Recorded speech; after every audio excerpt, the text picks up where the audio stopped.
Welcome, Nartaka Goal Dasi. I'm very pleased to have you with us today. And yes, you have been doing Vedic astrology for a long time and have been in India many times over. So please explain to us, or for like a little child, what is Vedic astrology and what is the impact that that can have in one's life? Sure. Vedic astrology, Hare Krishna, very pleased to be here, by the way, honored. Vedic astrology is also what they call Indian astrology, Hindu astrology. They give it different names. I prefer Vedic astrology. Actually, astrology means Jyotir Veda, which means that this knowledge is very ancient and it is coming from the Vedas. The Vedas are the ancient books of wisdom that some people call the instruction manual to the universe. Means they're coming from above, from the higher energy, from God, if you will, or the higher knowledge. The higher beings are giving us this knowledge, and it deals with all aspects of life: history, geography, sociology, medicine, astrology, so astronomy, so many different, all the sciences, all the knowledge. So the part of it that's astrology is what I have been studying for the past over 30 years. And I started studying this in India. I was living in India from 1989 until 1995. And when I was living in Vrindavan, which is a holy part of India where Lord Krishna appeared 5,000 years ago. And then I moved in 1990 to what was then called Bombay. Mm-hmm. Now they call it Mumbai, but it was Bombay for many years. One of the largest cities. It is on the far west of India, western coast of the Arabian Sea. Beautiful. And while I was there, I was teaching. I was staying at Hare Krishna Land, and they had a big school there, a big 5-story building, huge, with hundreds of students. And they asked me to teach some of the younger kids. So I taught a few different classes. And then some of my friends that were there were saying, oh, there's a school here in Bombay that they usually teach Montessori education. But the head of the school is offering a Jyotish class. Oh. So if you want to come with us, we're going to go. A few of my friends were going to study that. So I said, oh, well, that sounds fascinating. I'll just go with you to see what it's like. I never thought in my life that I want to be a Jyotish, an astrologer. I never thought that. Right. I never felt that. It was never something, but it was more out of curiosity and opportunity, in a sense. Yes, yeah. And I mean, it was just throwing itself in my lap. So I said, I must Why not see what it is. Sure. So I went with them and started the course with them. And after so many years of all these friends, I was the only one that finished it, actually. Because it turned out to be a 3-year and 3 different degree course. They gave degrees. Oh, I see. Yeah. So I actually completed the 3 years, and Wonderful. I found it very enlightening and very fascinating. And Wonderful. I'm very happy that I finished the course because I've been using it ever since. So Great.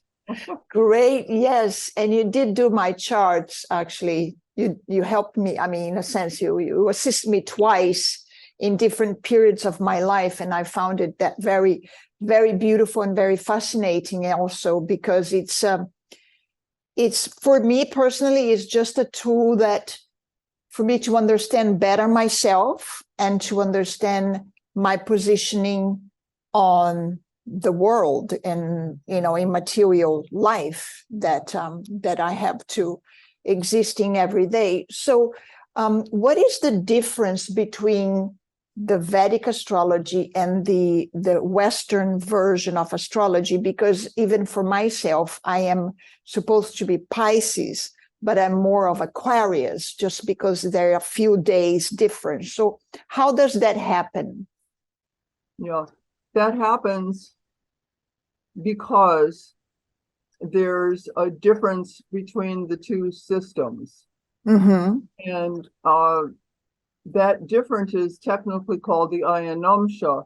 And what it means is that, for example, say this is somebody's chart, and if we wanted to add, we could add 23 degrees to every planet here. This is their Vedic chart. We could add 23 degrees to every planet, and then we would get the Western chart. Oh, I see. Yeah. So that can be done. But this is Vedic. The distinction between the two is that Western astrology is solar-based, Mm-hmm. and the Vedic astrology is lunar-based, based on the moon. So it's like a moon calendar, so to speak. Yes. Okay. Means in India, when they ask, what is your Rashi, or what sign are you? They do not mean, where is the sun in your chart? They mean, where is the moon? Oh, I see. Yeah, because the moon stands for our inner self, mind, emotion, mentality, our consciousness, like that. Mm-hmm, mm-hmm. So, and in this chart, for example, in the Vedic chart, we have what's called the Vimsotari Das, which shows which planets during which periods of a person's life have more effect upon them than others. Mm-hmm. And this is all determined by the degree. Right. Yeah, when we show a person's birth chart, this birth chart is actually a map of the sky at the place where they were born. We put the latitude and longitude. This particular person was born in India. Mm-hmm. So we're showing the latitude and longitude of the city they were born in India.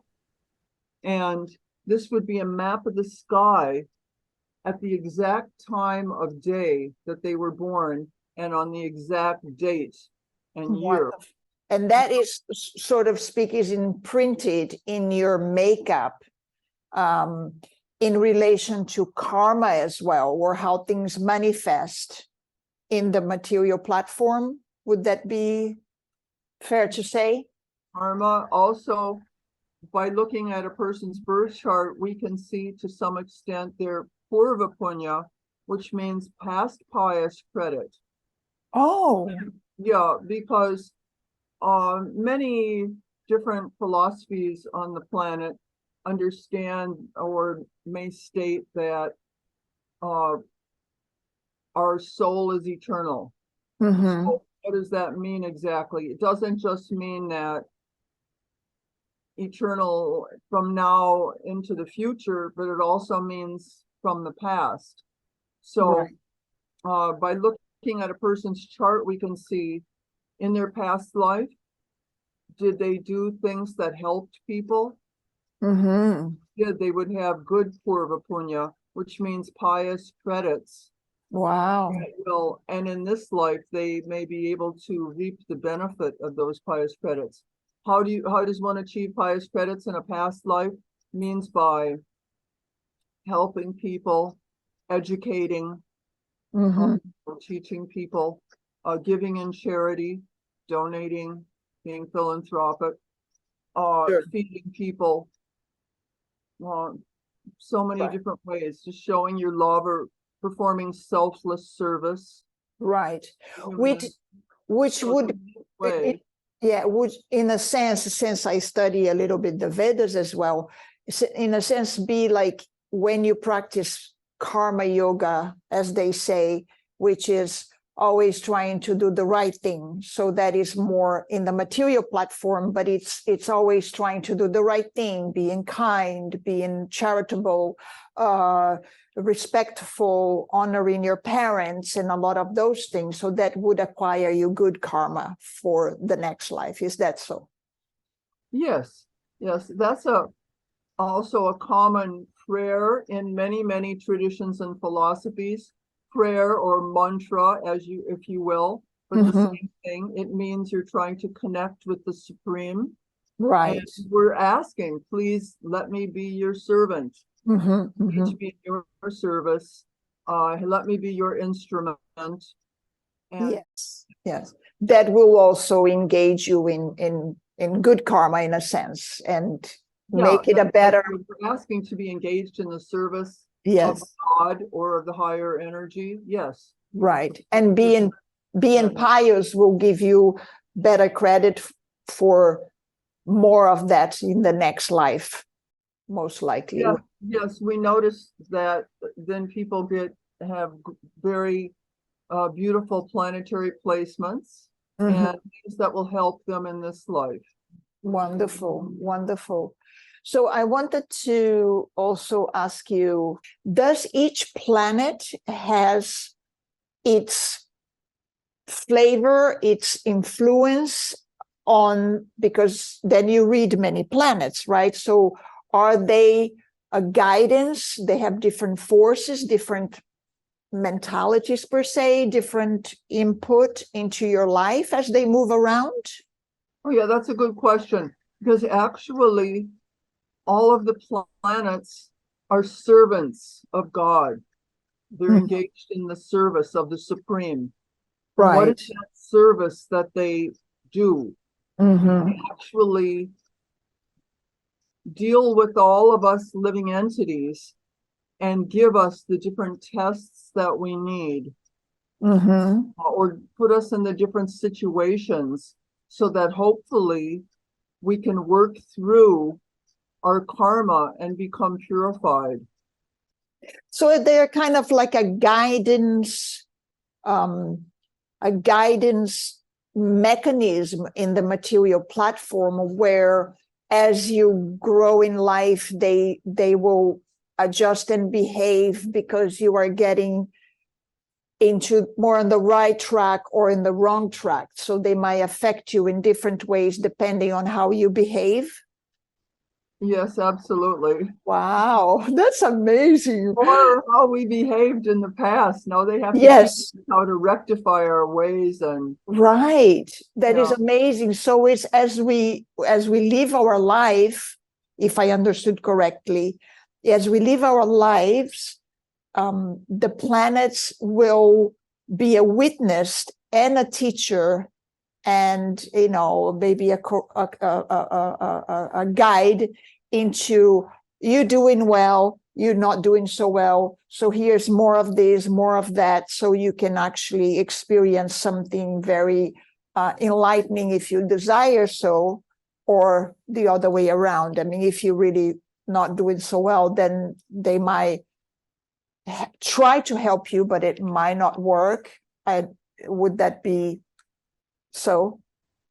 Absolutely. I mean, certainly people can become stuck for lifetimes even. Generally people who are, you could say, searching the spiritual path or trying to understand about self-realization would understand or have some type of understanding that we have to become purified. Right. But also take responsibility, in a sense. It's like it's not just happening to me. Right. It's not happening. Victims. Right. Not happening to me, it's happening with me, and I'm actually part of this thing. And as I choose daily, I can actually choose better every time. If not, it's like, like mommy, it's like, just a little slap and say, no, you go this way, not that way. And so the planets is a little bit like that, I would say like family members that are trying to give you the best so you can increase your understanding. Yes. Wonderful. And, the Vedic philosophy, and I think a lot of other philosophies can kind of relate to this. The idea is that we're trying to purify our hearts so that ultimately, when we leave the material world, which is full, of course, of birth, death, disease, old age, in other words, we can't live forever. So ultimately, when it's our time to leave, if we're purified, then we can attain a higher level, higher platform, or the spiritual world, as you wish to call it. And understand. Even say, so we can finish up in this lifetime instead of have to take birth again in the material world. Yes. This is another wonderful point that I've understood, by studying the Vedic knowledge, is that the cycle, they call the samskara, the cycle of birth and death, birth and that. That's where you said that people get stuck. And if they don't make progress and get real enlightenment instead of just like dancing around in static situations and believing that they're making advancement, they will then miss that spiritual train, in a sense, where they are creating the same kind of karma, and then they miss that other thing that could elevate them to a higher platform. Yes. It's wonderful. So the planets would help you understand. So when you do have the chance to meet somebody like you and get a better understanding of where were you born, what situation, what planets were there, you can get a little guidance into helping yourself not be the victim and to take action to create a better environment to continue your life. And it progresses as you go. As you make so many things that we can do to make our existence more transcendental, or means so that we are not so affected by the modes of material nature, the goodness, passion, ignorance that is permeating everywhere in the material world, but we would rather try to be, or attempt to be, transcendentally situated to the modes of material nature. Just like a lotus leaf, if you see the lotus, they usually grow out of the mud and the muck. It's not beautiful where they're growing, but they're growing, and they have a waxy substance on the leaves so that it's not affected by their circumstances. Right, correct. They're transcendentally situated. The lotus flower, it's very beautiful. Yeah, and that's why the symbol of, in so many, especially in yoga, the lotus flower, because it sprouts out of this place and then it's not touched by it. And we can actually get educated. And that's why I read so much about, even the Upanishads, and then the Indian, side of holistic living and everything, and transcendental living, is that you can actually get impermeated from the daily grinding of material life, and you start to get to understand a little better your position and where you can even help yourself into a better direction. I understood. So that's wonderful. So this is the connection with the divine you were saying. So meaning that as you become more transcendental, you get more understanding of spirituality. You become detached a little bit, like the lotus flower, from, although you are in the material world, you become operating in a different platform. almost? Yes, and then once we become purified, then we can also help others to become enlightened, which is a very good goal here in the material world. Yeah, it's beautiful. And Like I you want do. to mention another reason why the moon is so important in this system of Vedic astrology, because one thing the Jyotish or the astrologer does is looks to see where are the planets in the sky now in relation to the birth moon. And that will tell us a lot also. So, for example, we know that there are 12 different signs of the zodiac, and the sun is for 1 year. It takes to go around the whole zodiac. So 1 month in each sign. So therefore it takes a year for the sun to go around.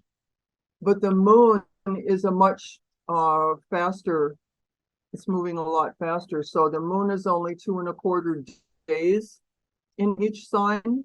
So therefore it takes 1 month for the moon to go around what it takes the sun a whole year to go around the whole zodiac. Wow. And some of the other planets will spend a month or two usually in each sign, like Mars, Venus, Mercury. And then Jupiter spends a whole year in each sign. So it takes 12 years for Jupiter to go around the zodiac. But on the planet Saturn, which they call in India Shani, is very slow, and he spends 2.5 years in each sign. So therefore that's going to take 30 years for him to go around. So he has more effect upon us. And yes, wonderful. So it's like each planet. Are there planets that we are more, like you said, Shani, we are more affected by it? So the moon, are we less affected by the moon? Because the moon seems to be very strong and very present. Well, everybody's birth chart is a little different. We have everybody has one Lagnesh, which means the owner of the first house. So that depends on what time you're born, because the first house is the ascendant, and that is the sign that is on the horizon at the time of a person's birth. Right. Yeah. So then that planet that owns that first house would be your Lagnesh, or the owner of your first house, the owner of your ascendant. Yeah. So that would be the ascendant, meaning that is whatever planet your that first is, thing. Pretty big effect upon you. Right, right. That can be different for every person. Yeah. And for every person, you have your moon star. So you have the sign that your moon is in, but then above and beyond that, everybody has a Janma Nakshatra, which means your personal moon star. And that has a big part to play in how your personality is shown to others, and how you communicate, and what you do in life, how you act, how you live. It has a big part to play. Yeah, and this is wonderful to know, because when you have your chart read to you, it's like things that you already feel, or like a person that might be an introvert that is being pushed, in front of the crowd, and it's very uncomfortable. When you know yourself better, you can just say, look, this is not my nature. I'm instead of everybody being, the front man in the band, or everybody being in the background, or even people taking positions in society that are definitely not their own, and then they're messing everything up in a sense. So I think knowing, for me, for example, knowing myself better as I learned, it made my life so much easier, because then I didn't try to be somebody else, or think, that person is an introvert, I should speak a lot less but it's not my nature. Maybe I can be more thoughtful. Maybe I can, be more concerned and care more, or I don't know, or maybe I care too much, or things like that. And then I can balance myself and create my life the way I'm more comfortable, instead of trying to fitting in places that I can't. Yes, and this is also a reason why it's recommended that parents should have their children's charts looked at some period in their youth. If you do it when they're born, sometimes they wait a few years. Either way is fine. But it's good to know what Understand. is this karma. What do they have karma to do? Understand their nature, and what's affecting them. Nature, and how should I educate them? Exactly. What a wonderful science. So I have another question. So in your own life, how this Jyotish, how do we say that again in Jyotish?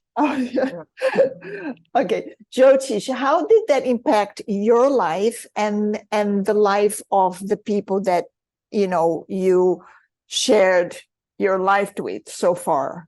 It's like you feel like fulfilled and excited every day that you have this, and you keep learning more. It's like I imagine that it's an infinite knowledge. Yeah, correct. The more you can improve and teach.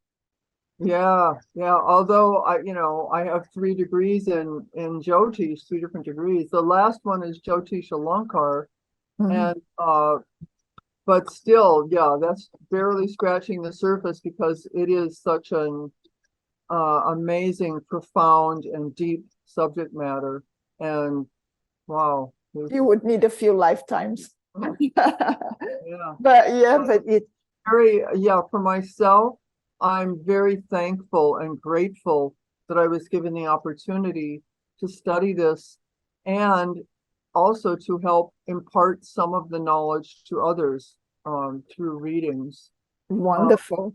And you're teaching, you would like to teach this a little bit and get another maybe that are interested in this too. Yeah, I have taught through the years, and I do teach. Nice. Usually it's a one-on-one or a few people together in a class. Wonderful. Yeah. Great. So let me look at my questions again, if I have anything else, because there's so much to cover here. So when you're reading somebody's, do you have an intuition? Is it also about a science? So there is the mathematics and everything, but also when you meet a client or a person you're going to read to, do you also allow in spiritual inspiration? Do you have like a feeling or how to even convey, depending on what you see on the charts? It's like, it's such a science that I imagine, I don't know from the top of my head, that there is also a way for you to convey. It might be a very good period or a very bad period of a person's moment in this life, in this body. So do you use your intuition, and you study really well, so you know also how to convey and really help them to go farther along? Well, yes, this is what Jyotish means. For example, I'll just use an example here. We have the chart of a young lady born in India, and we see that this lady she's not yet 30 years old, but she's only gone through 2 major periods in her whole life, because they were kind of long periods. For example, she was born in her Jupiter major period. And that was the major period in her life from 1993 up until 2007. So that was a long period. And then she entered her Saturn major period in 2007 when she was just 12 years old, and she's still in that major period. So she's only had 2 planets that are the main influences on her whole life so far. Wow. And one of them has been Saturn, or they call Shani. Mm-hmm. In India, they call Saturn Shani. And Saturn is considered the hardest taskmaster because he gives us the lessons that sometimes we don't want to learn in life. Now, it doesn't mean that it's all negative, however, because as we mentioned, all the planets are servants of God, and they want to see us succeed, become purified, work through our karma. They want to see it, but sometimes Saturn is known to give a little harder tests to us than some other planets. Right. It's more like the father maybe than the mother in the sense. Yeah, and Saturn is a natural malefic planet, whereas some of the other planets like Jupiter, Mercury, the moon are natural benefic planets. So what do? Immediately, I know that this lady has been going on since age 13 or so, and now she's almost 30, and she's had in her Saturn major period. Oh my God. So she's been having a hard time. She's had a weight of responsibility on her shoulders. You know, she's had some challenges in life. Let's put it that way. So I know that right away when I'm looking, and I don't even know her, in other words. Sure. You know, I don't know her, but I know certain things about her by looking at her chart. Right. So what I would tell her, first of all, you're in this Saturn period. You've been in it so long. It's like, is it ever going to end? You know? But yes, it's going to end for her in 2026. She goes into a completely different period, the Mercury or Bud major period, which is natural benefit for communication and meeting people, good for business. It's good for learning anything you want to learn. It's very excellent period, you know. And so you could tell her, like, you know, you almost done with this period. But she's still got a couple years. So we go to the Vedas and we find this wonderful mantra, or it's a story, you could say. It's from what's called the Bhavishotara Purana. The Puranas are the histories. Purana means history. So it's the particular Bhavishotara Purana, and it's a mantra. It's the story of Shani going to the court of Brahma to ask Lord Vishnu in the form of Narasimha Bhagawan. He asks him for mercy because everybody hates him.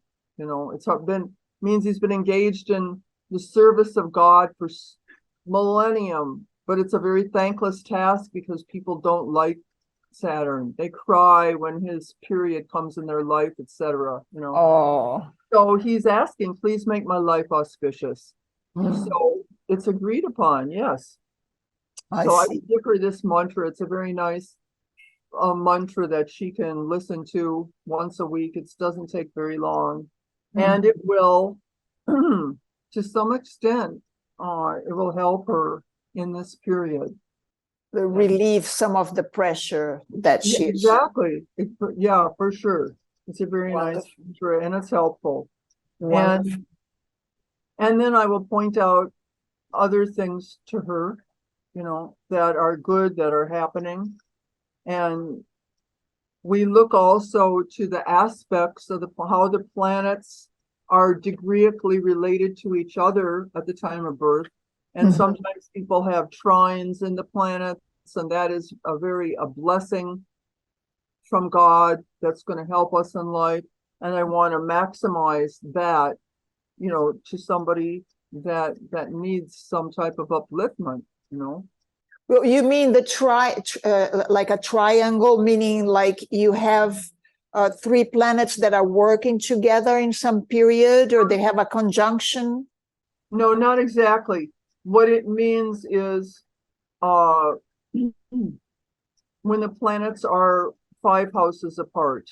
And yeah, and then that's called a trine. So it's just, there could be 3 planets involved, but usually it's just 2. They call it trined to each other, as opposed they could be squared to each other, and Which they is could like be opposite each other, and they could be conjunct or together okay. each other. So this trine is a different type of aspect Angle. to planets. And by the way, this type, what I'm referring to aspects, that is the same in Western or in, usually pretty much the same in Western or in Indian Vedic astrology. They, so you kind of take the best of both systems when you're talking about the aspects. So when you say that it's not that different, I mean, I for me, I got confused because being a Pisces into my 30s, and then I learned that I was more Aquarius, which was interesting because I felt very much more Aquarius than Pisces, although there is traces of that. And I was thinking, oh, I identify with this for so long, and then I'm different. But I'm thinking, is Vedic astrology a little more refined and a little deeper than the sun, or it's just a different system, or are they as beneficial? But what would you say? Well, I mean, both systems have their merits. And if you have a good astrologer in either system, they can help you. And conversely, you could have a not so good astrologer in either system, and then they can hurt you very much. Yeah. So if you have somebody learned in a particular system, then you should have a successful outcome, successful reading. So it's not that mathematically it's wrong, meaning a little bit off. It wouldn't be off at all, or maybe less. They're 2 different systems. They're different systems. So okay. And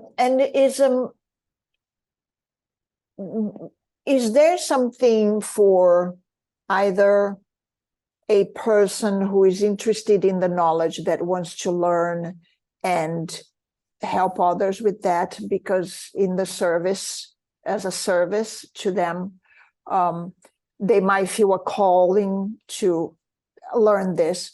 What would you tell these people that it's so vast and it's so long, and it's a process to learn and then practice? What would you encourage them with for them to keep going and learning? Because it's, as you said, it's so much to get your head around. Well, there are schools on the planet, and there are places that people can go to learn, to study. There are certain books that I would recommend above and beyond others. I have, this is one astrological author that I would recommend, and his name is James Braha. See that?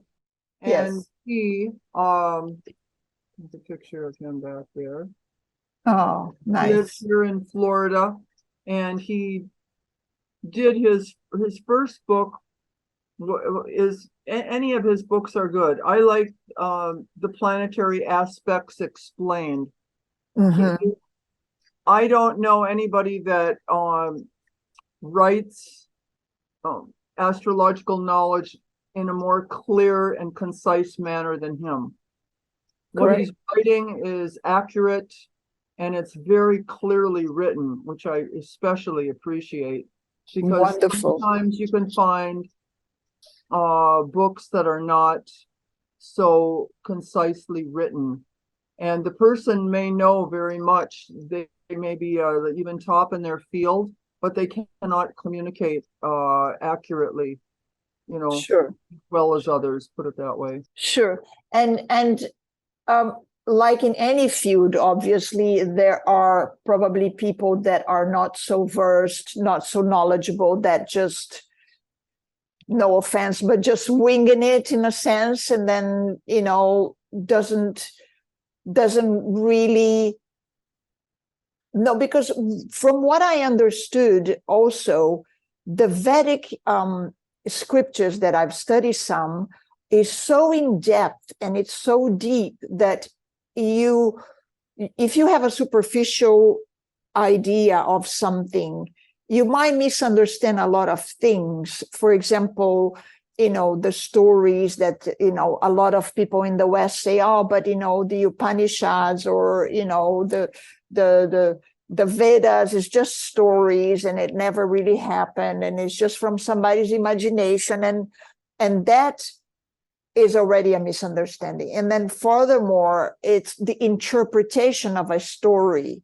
For example, the Kali story, the demigods. For example, where I live here, there's this new idea now in this new age movement, and this whole goddess thing, and then the return of the feminine. And you live through the feminist, free love thing, and it was probably so much propaganda in the other end. And now the propaganda of today is like we are all divine goddess, and and it's a misunderstanding. We are from the divine, but we are not God or goddesses.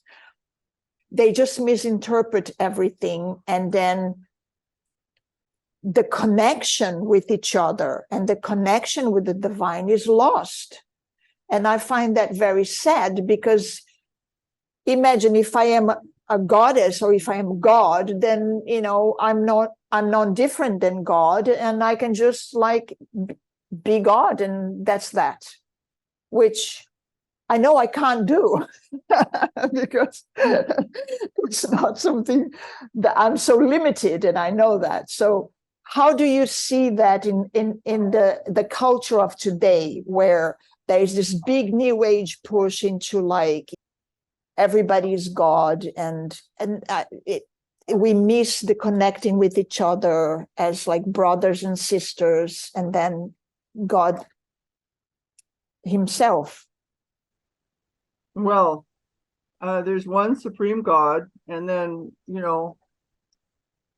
Prabhupada said, you are little gods. We can be little gods in our own realm. Right, in our own neighborhood. But actually, yeah. Just like, this is another nice book, by the way. This is Surya Siddhanta. Mm-hmm. Okay. And Surya is the demigod, the sun, right? Yeah, you're right. This is actually translated by Srila Bhakti Siddhanta Saraswati. Oh, His parents' day today. So wonderful. yeah, about 100. How many years ago was that? Over 100 years ago, he was a very wonderful, considered Jyotish. He was an astrologer. Beautiful. Yeah, and then he kind of, after a number of years of doing that, he gave it up and just went into enlightening people and About transcendence. God consciousness, yeah, instead. But Beautiful, he beautiful. did translate this book, and so the goddesses and the gods. Well, it's true that some of the best servants of God are the ladies, the gopis, Mm-hmm. and just like that one story, the wives of the Brahmins, Krishna and Balaram and the cowherd boys, they were hungry, and so they went to the Brahmins for performing a big yajna, and they had a lot of prasadam there, but they asked them for prasadam and they wouldn't give it to them. Mm-hmm. So then they said, go to their wives, So they went to the wives of the Brahmins, and the wives said, oh yes, we will feed you, we'll give you so much prasadam. So the wives were actually, the pure-hearted devotees in this instance. Right. So prasada is the blessed food, no? Yeah, the sanctified food stuff. Yes. Right. So they ask they go to the mothers, as they say, the ladies and the wives, and then they get the blessings. So that's wonderful. The husbands were upset. They said, "No, you don't give them," but they did anyway. No. Right. They disobeyed. That's good. Yes, I understand the feminine, the feminine and the masculine, which is a different kind of energy. But I think what is being pushed in the New Age movement today is that we are all gods. And then so the connection that we are trying to reestablish, it's lost, because even if everybody in the materialistic concepts just think, oh, now I'm God, maybe they might be more inconsiderate and not connect as much and not develop empathy and care, and all that stuff, and then miss the real loving connections. Yeah, it's just not, I mean, common sense. If we were all gods, then why would we get a toothache, or why would we need an operation, or why, True. No,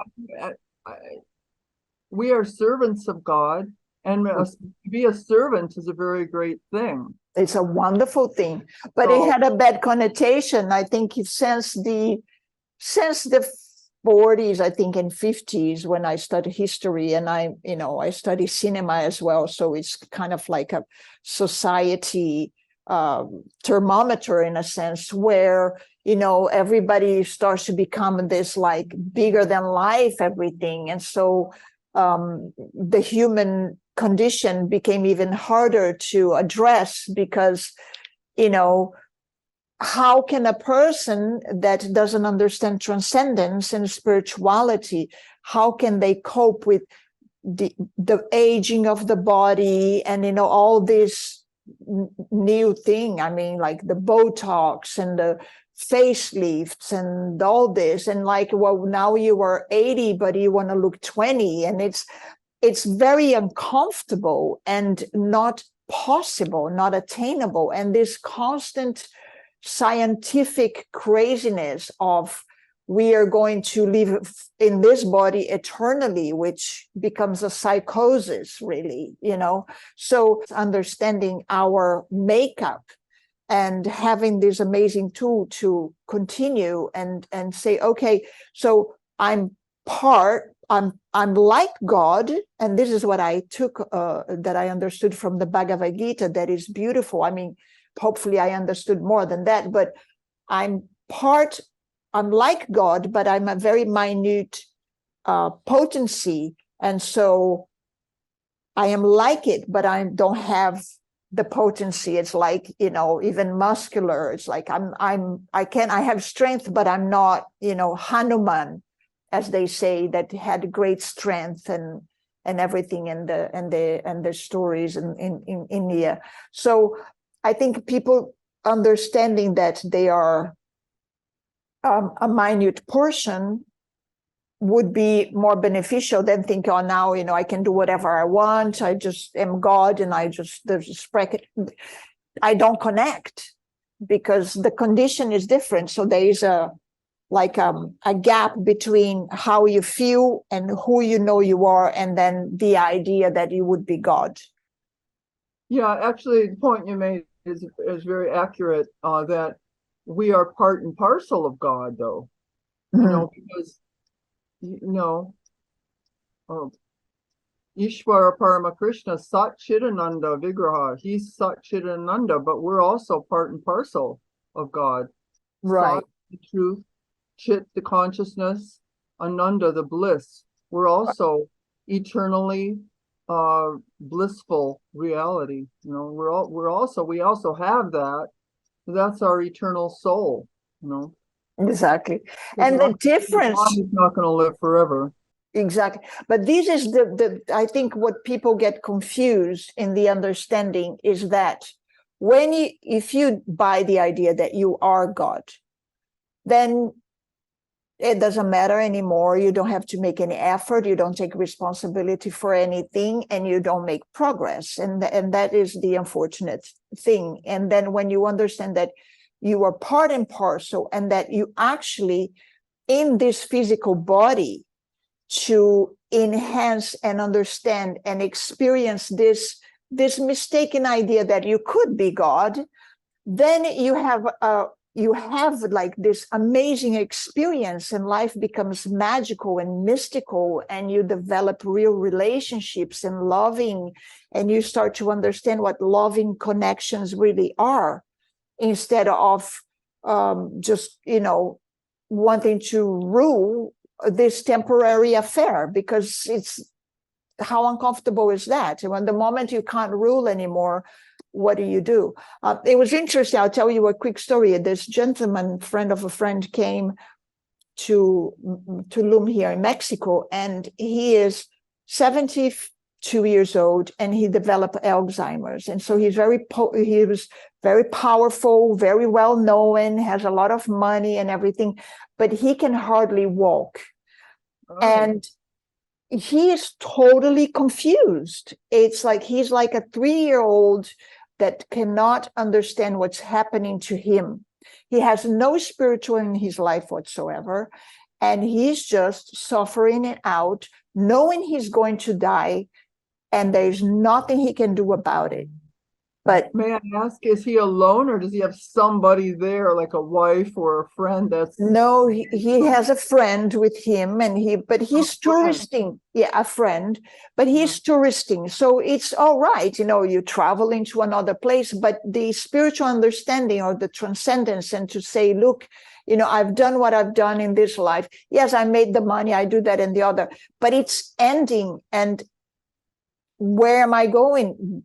What am I doing? And not regretting or anything, but it's like his condition has forced him into this complete bewildered moment. And it's very hard, because I cannot just sit him down and say, look, let me tell you what's happening here.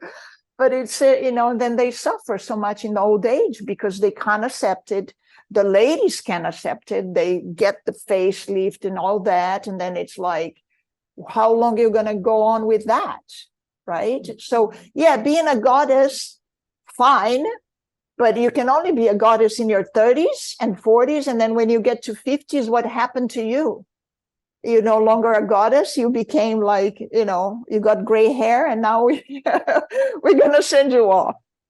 So what would you say to the wonderful personalities that are listening to this, as like a little wisdom from your understanding in life, and how important, I would say, for me, it's very important in spirituality, but how to integrate that in your life with the help of astrology? Mm-hmm. I would say the same thing I say to most people when I'm reading their charts. I ask them if they have any daily spiritual practice, or we call it sadhana in Sanskrit. It just means, do you pray every day? Do you look inside and meditate every day for a period of time? Do you do anything spiritual like that? And I would ask them, if they don't, if they could try to incorporate even a few moments a day of letting the external influences, which are non-ending, bombarding us, and disregard everything external and look within and meditate or pray to God. Try to understand that the higher force is actually within the heart of every living entity, and is our dearmost friend. If you can think that, wow, that's yes, that in itself is very enlightening. Our dearmost friend is within our heart and will never leave us, will never divorce us, and So to meditate like that, I ask everybody that I do a reading to try to understand, because these planets are akin to the modes of material nature, but the person that has made the planets is actually within our heart, and he's our dearmost friend. And if we can somehow commune with him, have contact with him, then everything will flow better in our life. Everything will manifest. That is what is supposed to manifest. Beautiful. Right. Beautiful. Thank you. Yes, this word commune is wonderful, because this is how I think that and it's very humble that God is so kind and so sweet that he takes the trouble to be in our hearts. And they call Paramatma, right? Yes. So expansion in your heart. So meaning that witnessing 24/7 and trying to guide from within. That's why I say intuition, because, the word is like intuition, teaching from within. And when we get caught in life so much, then we don't have that. We don't have that privilege to listen to the intuition that is straight from the most caring, most powerful thing, friend, father, mother, lover, carer. It's incredible. And I remember when I came across the Bhagavad Gita, it was so amazing. I even cried, because I was thinking, wow, how humble is that? And then we get a little glimpse of being humble here, but it's, then there's a whole other constitution that we learn about, the false ego and all the misinterpretation of being in the body, and the uncomfortableness of the soul being in the body and trapped and all that. So it would be a whole other hour if we go into that. So so if there's anything you like to share, I'm listening, and then we can close, and maybe something that I forgot that you like to add.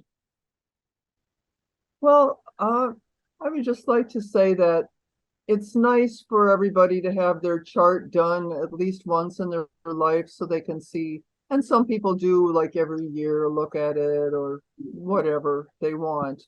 But it's good because it helps us to understand, are we properly situated in our karmic ability, or do we actually have the karma to do something that we haven't even thought of doing yet?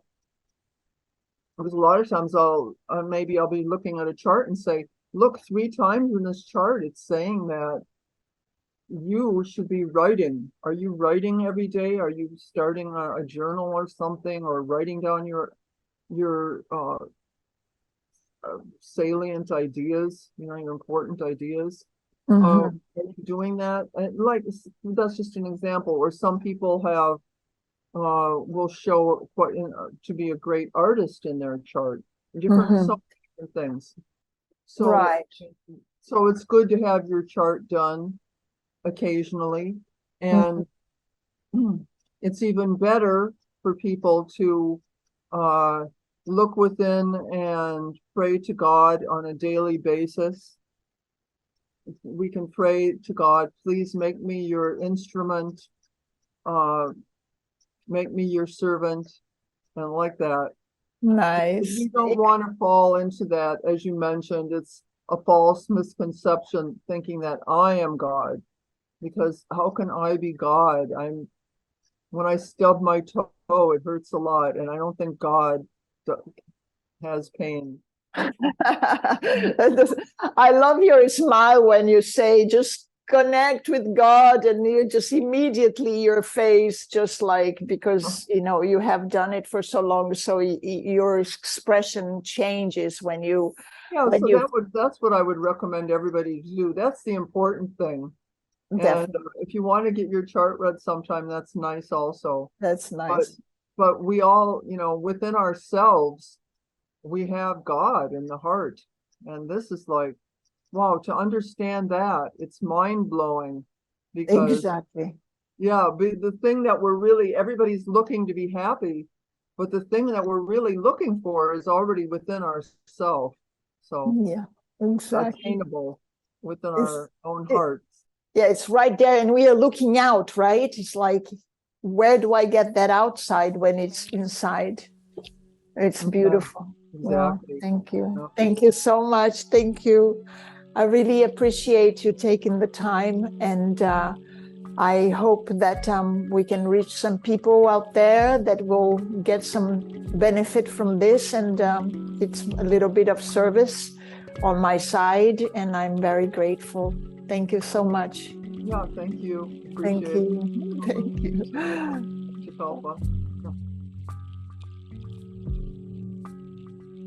You are in the time zone of Florida, so I wanted to make sure that Eastern Standard Time. Yes, I'm in Florida. I'm in North Central Florida. It's called Alachua.